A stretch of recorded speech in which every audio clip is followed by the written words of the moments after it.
রাজধানীর পল্টন থানার গাড়ি পোড়ানোর মামলায় বিএনপির মহাসচিব মির্জা ফখরুল ইসলাম সহ ৮ জনকে খালাস দিয়েছে আদালত।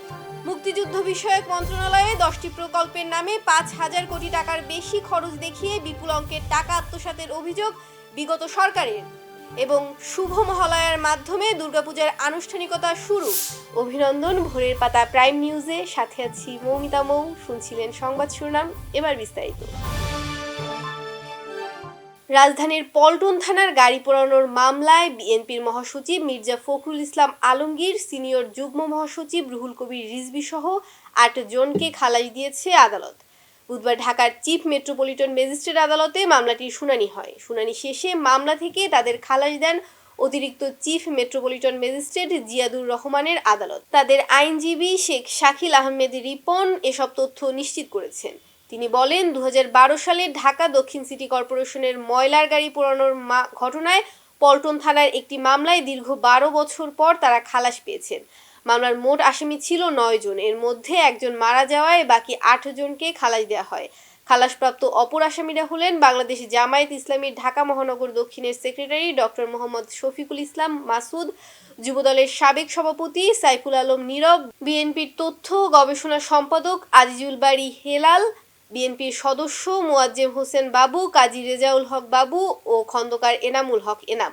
গত 7 বছরে মুক্তিযুদ্ধ বিষয়ক মন্ত্রণালয় অন্তত 10টি প্রকল্প হাতে নিয়েছে, যার মোট ব্যয় 5,000 কোটি টাকারও বেশি। এই টাকা ব্যবহৃত হয়েছে সভা, সেমিনার, স্কুল কলেজ পরিদর্শন, টিভিসি এবং চলচ্চিত্র নির্মাণ সহ বিজ্ঞাপনের জন্য।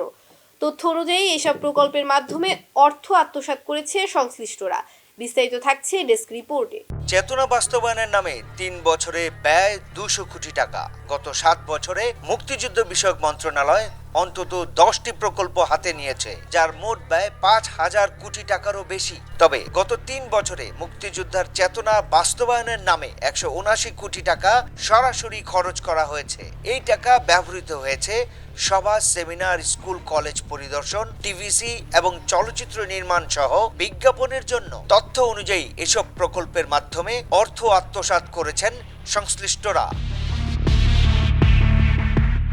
প্রকল্পগুলি বাস্তবায়নের জন্য 50 কোটি টাকা পর্যন্ত কোনো অনুমোদন লাগে না। ফলে চ্যারিটি প্রকল্পে ভাগ করে এই টাকা খরচ করা হয়েছে।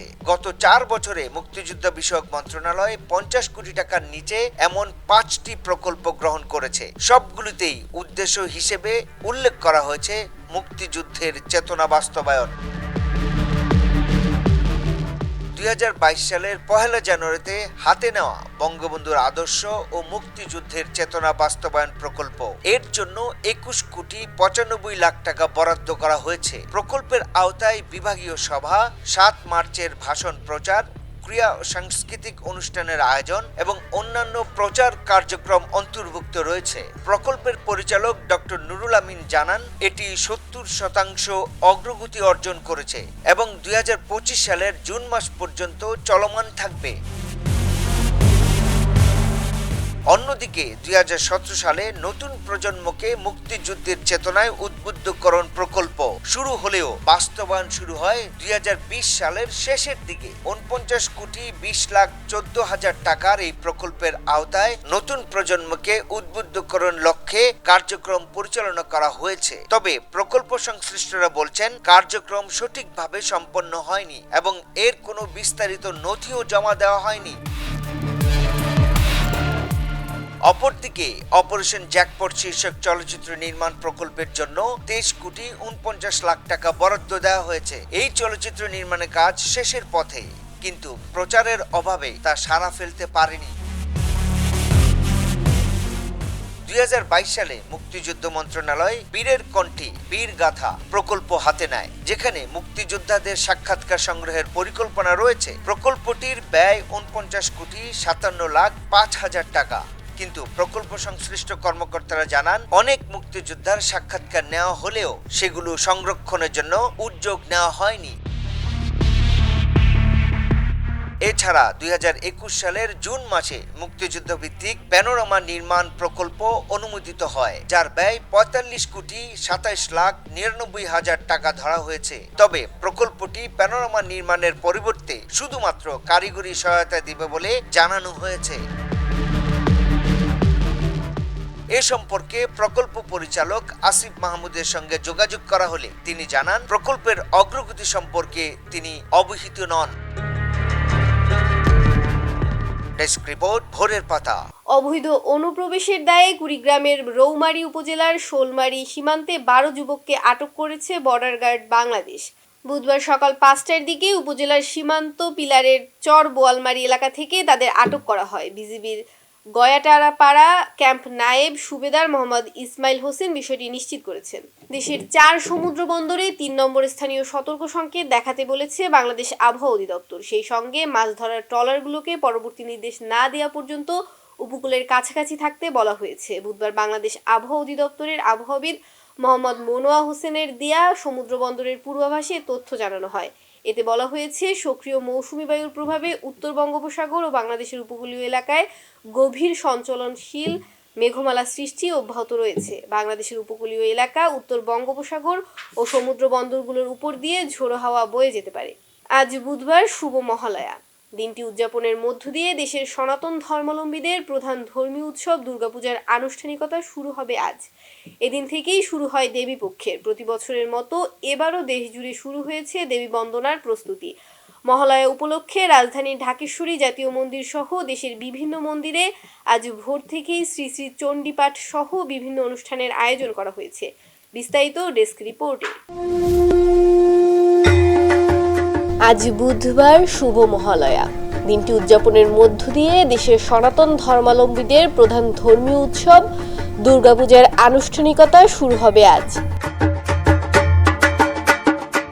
এদিন থেকেই শুরু হয় দেবী পক্ষের। শ্রী শ্রী চণ্ডী পাঠের মধ্য দিয়ে দেবী দুর্গার আবাহনী মহালয়া হিসেবে পরিচিত। এই চণ্ডীতেই আছে দেবী দুর্গার সৃষ্টির বর্ণনা। শারদীয় দুর্গাপূজার একটি গুরুত্বপূর্ণ অনুষঙ্গ হল মহালয়া। পিতৃপক্ষের অবসান ও দেবীপক্ষের শুরুর তিথি এই মহালয়া। মহালয়ার অর্থ পরমাত্মা, বৃহৎ আলয়। সৌর আশ্বিনের কৃষ্ণপক্ষের নাম মহালয়া। মহালয়া হলো শারদীয় দুর্গাপূজার আগে অমাবস্যা, অর্থাৎ আশ্বিন মাসের কৃষ্ণপক্ষের অমাবস্যা। আর দুর্গা উৎসবের 3টি গুরুত্বপূর্ণ পর্বের একটি মহালয়া। অপর দুটি হচ্ছে বোধন ও সন্ধি পুজো। দিনটি উদযাপনের মধ্য দিয়ে দেশের সনাতন ধর্মাবলম্বীদের প্রধান ধর্মীয় উৎসব দুর্গাপূজার আনুষ্ঠানিকতা শুরু হবে আজ। সনাতন ধর্মাবলম্বীদের বিশ্বাস মতে প্রতি বছর শরৎকালে দেবী দুর্গা একবার কৈলাস থেকে মর্তে আসেন। পুরাণ মতে এদিন দেবী দুর্গার আবির্ভাব ঘটে। এদিন থেকেই দুর্গাপূজার দিন গণনা শুরু হয়। মহালয়া মানে আর 6 দিনের প্রতীক্ষা মায়ের পুজোর। মায়ের আগমনকে কেন্দ্র করে মর্তের ভক্তরা মেতে ওঠেন উৎসবে। এদিনই দেবীর চক্ষুদান করা হয়। প্রতি বছরের মতো এবারও দেশ জুড়ে শুরু হয়েছে দেবী বন্দনার প্রস্তুতি। মহালয়া উপলক্ষে রাজধানীর ঢাকেশ্বরী জাতীয় মন্দির সহ দেশের বিভিন্ন মন্দিরে আজ ভোর থেকেই শ্রী শ্রী চণ্ডীপাঠ সহ বিভিন্ন অনুষ্ঠানের আয়োজন করা হয়েছে। 9 অক্টোবর থেকে ষষ্ঠী পূজার মাধ্যমে দুর্গাপূজা শুরু হলেও মূলত আজ থেকেই দুর্গাপূজার আনন্দধ্বনি শোনা যাবে।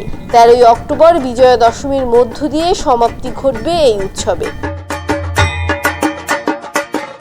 ডেস্ক রিপোর্ট, ভোরের পাতা।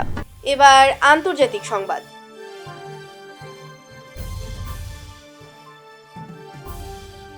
ভারতে একটি ব্যক্তিগত হেলিকপ্টার বিধ্বস্ত হয়ে 3 জন নিহত হয়েছে। স্থানীয় সময় বুধবার দেশটির পশ্চিমাঞ্চলে ওই দুর্ঘটনা ঘটেছে। দুর্ঘটনায় হেলিকপ্টারের সব আরোহী প্রাণ হারিয়েছেন বলে জানিয়েছে এক দমকল কর্মকর্তা। খবর এএফপির। স্থানীয় সময় বুধবার সকাল 6:45 মুম্বাইয়ের দক্ষিণ পূর্বের পুনে শহরের উপকণ্ঠে একটি পাহাড়ি এলাকায় বিধ্বস্ত হওয়ার পর হেলিকপ্টারটিতে আগুন ধরে যায়।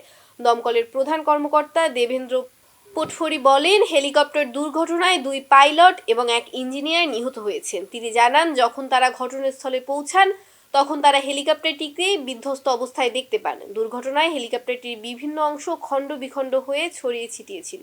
এবার বিনোদনের সংবাদ।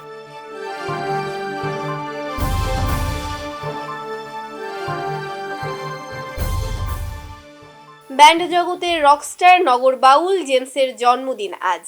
1964 সালের আজকের এই দিনেই পৃথিবীতে এসেছিলেন তিনি। জীবনের 59 বসন্ত পেরিয়ে 60 বছরে পা দিলেন কিংবদন্তি এই গায়ক। বিস্তারিত থাকছে ডেস্ক রিপোর্টে। ব্যান্ড জগতের রকস্টার নগর বাউল জেমসের জন্মদিন আজ। জীবনের 59 বসন্ত পেরিয়ে 60 বছরে পা দিলেন এই গায়ক। তার পুরো নাম ফারুক মাহফুজ আনাম হলেও ভক্তদের কাছে নগর বাউল জেমস নামেই পরিচিত তিনি। জেমস নাম শুনলেই একটি ছবি ভেসে ওঠে সবার মননে, ভেসে ওঠে এক রকস্টারের অবয়ব, যার গানে বহু রাত নির্ঘুম কেটে যায় হাজারো তরুণের, যে না থাকলে জমে না কোনো উৎসবের আসর।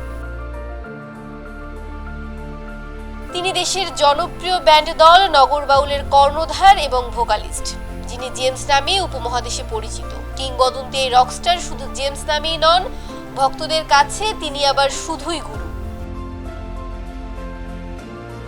1980 সালে জেমস প্রতিষ্ঠা করেন ব্যান্ড ফিলিংস। 1987 সালে প্রথম অ্যালবাম স্টেশন রোড প্রকাশ পায়। 1988 সালে অনন্যা নামের একক অ্যালবাম প্রকাশ করে সুপারহিট হয়ে যান জেমস। এরপর 1990 সালে জেল থেকে বলছি, 1996 সালে নগর বাউল, 1998 সালে লেইস ফিতা লেইস, 1999 সালে কালেকশন অব ফিলিংস অ্যালবামগুলো প্রকাশ পায়। এরপর ফিলিংস ভেঙে জেমস গড়ে তোলেন নতুন লাইন আপে ব্যান্ড নগর বাউল। চলচ্চিত্রে প্লেব্যাক করেও সফল হয়েছে নগর বাউল। তার বেশ কিছু গান সত্তা, দেশাদা লিডার ছবির জন্য গান করে জাতীয় চলচ্চিত্র পুরস্কার পেয়েছেন তিনি। বাংলা গানের পাশাপাশি হিন্দি গানে কণ্ঠ দিয়েও জয় করেছেন কোটি ভক্ত শ্রোতার হৃদয়। ভোরের পাতার পক্ষ থেকে নগর বাউলকে শুভেচ্ছা, শুভ জন্মদিন। এবার খেলাধুলার সংবাদ। চ্যাম্পিয়ন্স লিগে নিজেদের প্রথম ম্যাচে মোনাকোর কাছে হারের ঝাল যেন এবার ইয়ং বয়েজের ওপর মেটালো বার্সেলোনা। সুইস ক্লাবটিকে রীতিমতো কাঁদিয়ে ছাড়ল তারা। 5 বারের চ্যাম্পিয়নরা গুনে গুনে দিল 5 গোল। মঙ্গলবার রাতে একতরফা ম্যাচে ইয়ং বয়েজকে 5-0 গোলে উড়িয়ে দিয়েছে বার্সেলোনা। রবার্ট লেওয়ানডস্কি করেন জোড়া গোল। ক্যাম্প নুতে বার্সা শুরু থেকেই দাপট দেখিয়ে খেলতে থাকে। ম্যাচের 8 মিনিটের মাথায় লেওয়ানডস্কির গোলে এগিয়ে যায় তারা। ছোট ছোট পাসে দারুণভাবে আক্রমণ গড়ে তোলার পর লেওয়ানডস্কির কাছে বল বাড়ান রাফিনহা। আলতো টোকায় জালে বল ঢোকান পোলিশ ফরওয়ার্ড। 34 মিনিটে রাফিনহা নিজেই পান গোল। বক্সের ভেতর পেদ্রির শট প্রতিহত হলেও ফিরতি শট জালে জড়ান ব্রাজিলিয়ান তারকা। 3 মিনিটের ব্যবধানে লিড 3-0 করে কাতালান ক্লাবটি। এবার ফ্রি কিক থেকে হেড গোল করেন ইনিগো মার্তিনেজ। সংবাদ শেষ করার আগে শিরোনামগুলো আরেকবার। রাজধানীর পল্টন থানার গাড়ি পোড়ানোর মামলায় বিএনপির মহাসচিব মির্জা ফখরুল ইসলাম সহ 8 জনকে খালাস দিয়েছে আদালত। মুক্তিযুদ্ধ বিষয়ক মন্ত্রণালয়ে 10টি প্রকল্পের নামে 5,000 কোটি টাকার বেশি খরচ দেখিয়ে বিপুল অঙ্কের টাকা আত্মসাতের অভিযোগ বিগত সরকারের। এবং শুভ মহালয়ার মাধ্যমে দুর্গাপূজার আনুষ্ঠানিকতা শুরু। এই ছিল ভোরের পাতার প্রাইম নিউজ। সর্বশেষ আপডেট পেতে চোখ রাখুন ভোরের পাতায়। ধন্যবাদ।